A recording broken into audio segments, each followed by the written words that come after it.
I think several things. One is the growth. Just a few years ago, we were focused on 13 countries, and as a long-term strategy committee, the board of directors for Big Life felt the Lord was telling all of us to make ourselves available in every country. And so since that time, just a few years ago, from 13 countries all the way up to 121 countries now that we are involved, and seeing a movement of disciple makers being launched into reaching their own people for Jesus Christ is probably the most exciting thing. Specifically in August, we did a European summit in Czech Republic, and just seeing what's going to follow up that's happening from that, and knowing that those movements that we are seeing in all other places of the world are going to be focused on the European continent right now, and just the growth that we expect to see, because the way the Lord always shows up when people are willing to give up everything to see His name glorified, to see His name shouted from the rooftops.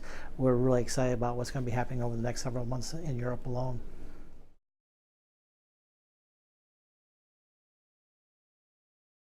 I would say continue to pray for each one of the workers on the field. The incredible spiritual warfare they face, the persecution, but don't pray for the persecution to stop.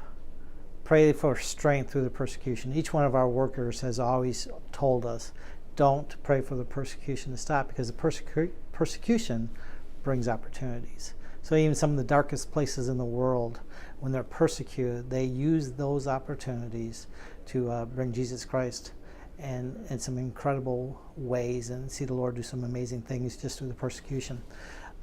Rich Webb has now taken on the job as European Director for Big Life, and we're really excited about that, and just ask for prayer for him as he continues to hear from the Lord and map out the strategy to see this movement continue throughout Europe.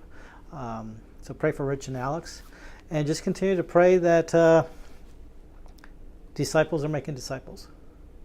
It's so simple to be able to make a disciple as Christ commanded us to do, and to pour into others, and to see them pour into others, and we're just praying to see that around the world.